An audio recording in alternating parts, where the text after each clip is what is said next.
Let's dive a little bit deeper into the pros and cons of Permatease. I feel like Permatease gets a bit of a bad reputation in the world of wigs. To you, in your brain, it immediately screams out, wig! That's not a defective wig. That is Permatease, my friend.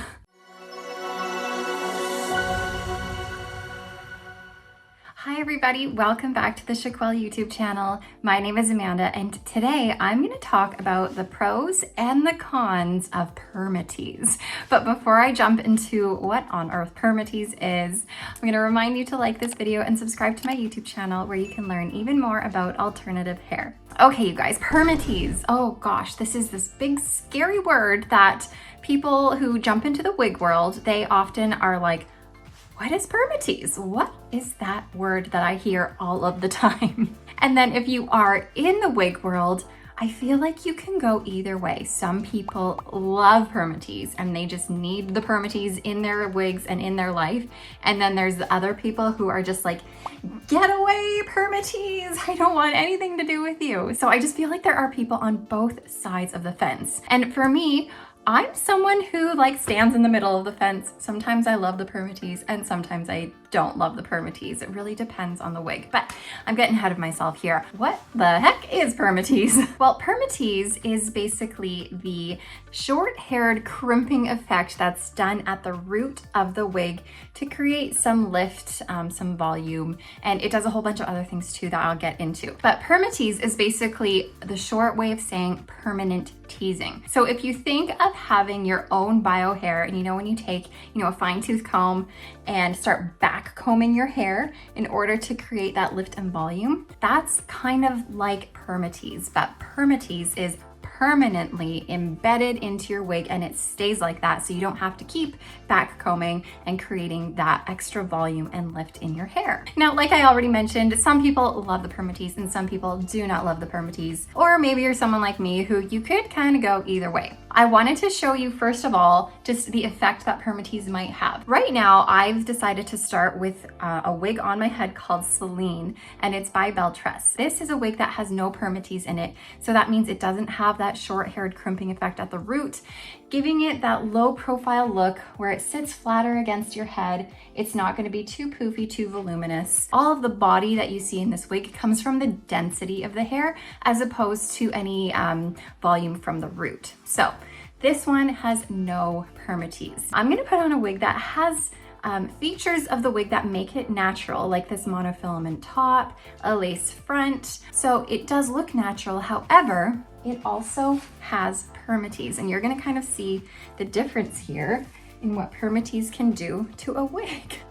So obviously this one has curl, which gives it more volume and body, but this one has Permatease, which means it has that short-haired crimping effect at the root throughout your wig, giving it even more volume and more lift. Now, this one I'm putting on is called Editor's Pick, and it's by Raquel Welch.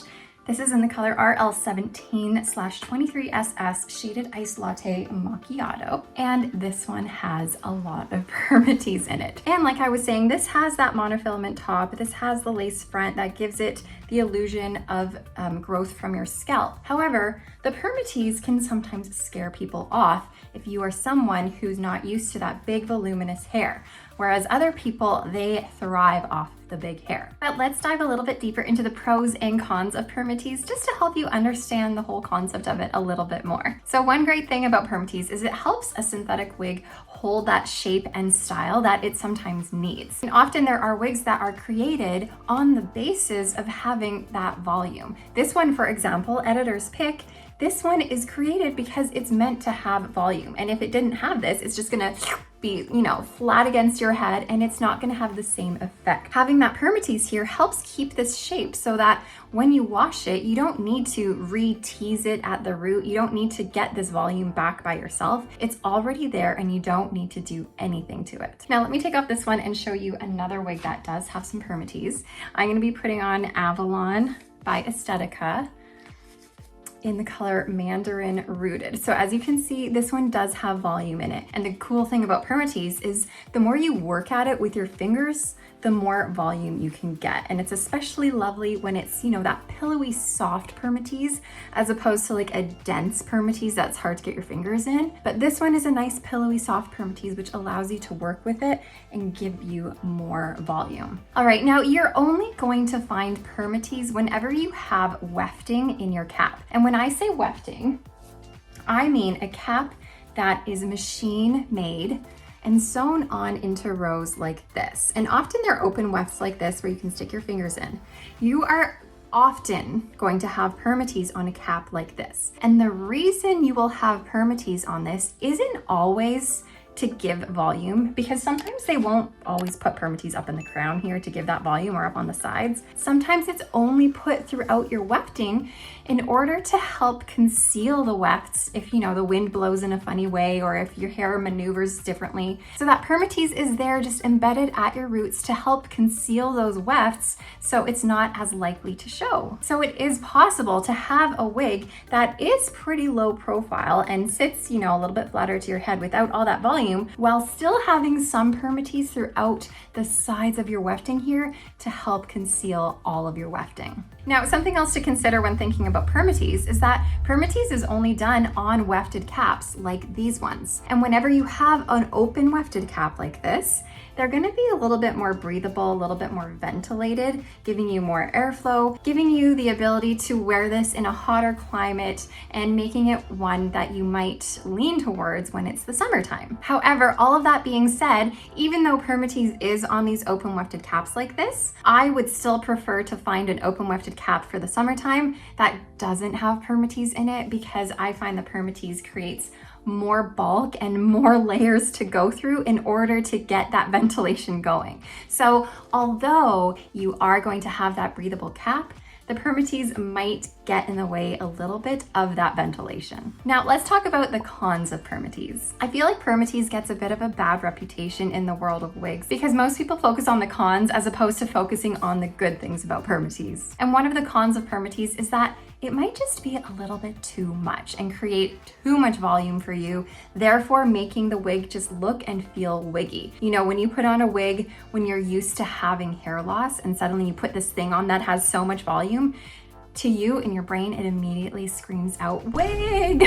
And if that's the case, sometimes the Permatease needs to be tamed down and toned down a little bit. And that's kind of hard to do because you can't truly get rid of the Permatease. You can only tone it down just minimally. You could tone it down a little bit by maybe thinning it at the roots a little bit, adding some steam at the roots to help flatten it a bit, or getting your comb and just really working through. But like I said, you can't truly fully get rid of Permatease. It's embedded in the wig. So there's only little things you can do to help tone it down a little bit. Another con of Permatease, and I'm gonna use a different wig to show you because the two wigs that have Permatease that I have shown you, they are wigs that have those realistic features. But there are some wigs that have a basic cap, so your open wefted cap, but the whole top of them is completely made with Permatease and it doesn't have the monofilament top that gives you that realistic illusion of a part line. So when you have a fully Permateased top, you aren't gonna get that illusion of scalp, and therefore